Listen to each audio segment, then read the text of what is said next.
एक महिला थी। उसके पास अपना घर और पर्याप्त दौलत था और वह मन मन में सोच रही थी कि उसका भविष्य सिक्योर है और उसे किसी बात की कोई चिंता नहीं है। पर उसके सारे पर्याप्त दौलत शेर पे लगे हुए थे। पर कहते हैं ना, कभी कभी जिंदगी हमारे हिसाब से नहीं होता। उसी तरह दुर्भाग्यवश उस महिला के साथ ये दुर्घटना हो गई। उस साल शेयर मार्केट गिर गई और उसकी सारी जमा पूंजी चली गई। सौभाग्य ये था कि उसके पास अपना रहने का घर था, इसलिए उसके सिर पर छत तो थी, लेकिन उसके पास अब कोई जमा पूंजी नहीं रह गई थी और जाहिर है कि इससे वह बहुत चिंतित हो गई।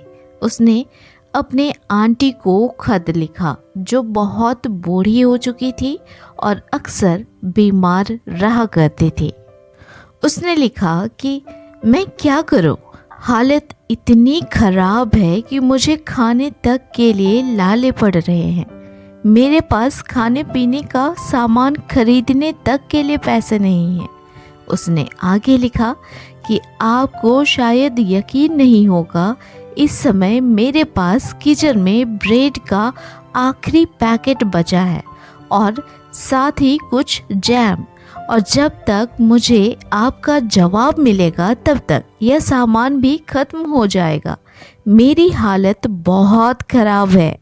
जब बीमार आंटी को पत्र मिला तो उन्होंने तत्काल लौटती हुई डाक से जवाब भिजवा दिया। आंटी के पास पैसा नहीं था, लेकिन उन्होंने अपनी भतीजी के लिए पैसे से भी ज़्यादा अच्छी चीज़ भेजी, और यह अच्छी चीज़ थी प्रेरणा, समृद्धि का विचार, प्रचुरता की अवधारणा। असल में उन्होंने बुरी स्थिति से निकलने का फॉर्मूला लिख कर भेजा था। उन्होंने लिखा, तुम देने के बजाय लेने के बारे में सोच रही हो, जबकि तुम्हारे स्थिति से उबरने का तरीका है देना, देना, देना। जब आंटी का पत्र मिला तब भतीजी पूरी तरह फकड़ हो चुकी थी। उसके पास ब्रेड के बस 2 स्लाइस बाकी थे। यह मंदी का दौर था और खाने के लिए लाले पड़ रहे थे। जब डाकिया आया तो वो महिला इस आशा में लिफाफा खोली कि शायद आंटी ने लिफाफे में पैसे भिजवाए हों, पर उसमें पैसे नहीं थे। भतीजी ने लिफाफे को उलट पलट अंदर बाहर सब तरफ देखा, पर पैसे कहीं नहीं निकले। और फिर उसने पत्र पढ़ा। पत्र में दी गई सलाह से वह इतनी चिढ़ गई कि उसने पत्र को उठाकर दूर फेंक दिया। और जैसे ही उसने ऐसा किया, किसी ने दरवाज़ा खटखटाया। इससे वह और ज़्यादा चिढ़ गई। दरवाजे पर एक बूढ़ा बाबा खड़े थे जो पड़ोस में रहा करते थे। उन्होंने कहा कि इस तरह आने के लिए बहुत शर्मिंदा हूँ, लेकिन क्या उसके पास खाने के लिए कुछ है? दिन भर काम की तलाश में भटकने के बाद अब वह घर जा रहा था। उसकी पत्नी की तबीयत खराब थी, इसलिए उसे खिलाने के लिए कुछ भोजन चाहिए। उन बूढ़े बाबा ने दुख भरे स्वर में ये कहा कि उसे यकीन नहीं हो रहा है कि उसकी हालत इतनी बुरी हो गई है कि उसे ऐसे आना पड़ रहा है। ये सब सुन के महिला एकदम शांत हो गई। आंटी के पत्र के शब्द उसके दिमाग में आया। तुम्हारी स्थिति से उबरने का तरीका है देना, देना, देना। महिला तुरंत किचन में गई और उसने ब्रेड की स्लाइस उठा ली। उसने अपने भोजन का आधा हिस्सा दान देने का संकल्प लिया। वह ब्रेड लेके लौट ही रही थी, तभी वह ठहर गई। उसके दिमाग में अपनी आंटी की बातें गूंज रही थी।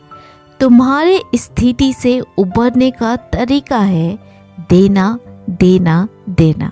उसने एक पल सोचा और फिर किचन में लौट कर गई और आखिरी स्लाइस भी उठा ली।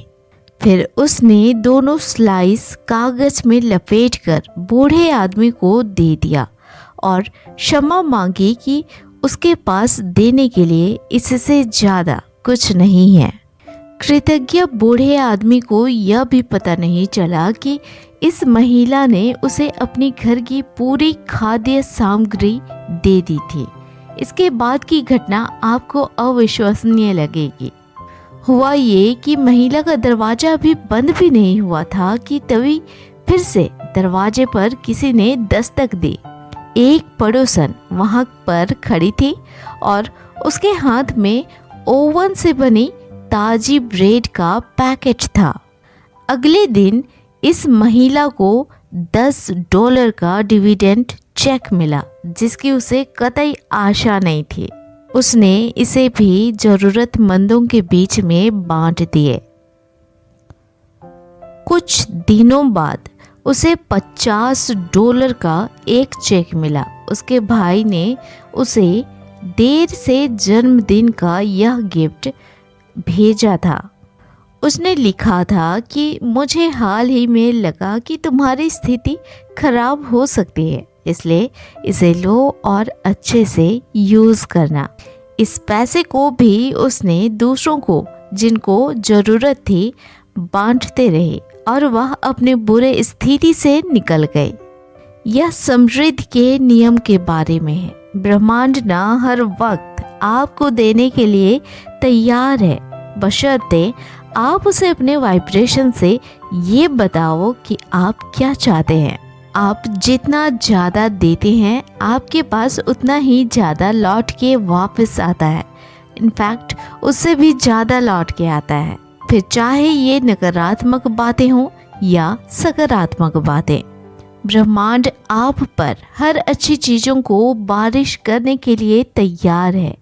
आपको तो बस समृद्धि के प्रवाह को प्रेरित करने की ज़रूरत है और ये प्रवाह अपने आदत में शामिल करने की ज़रूरत है।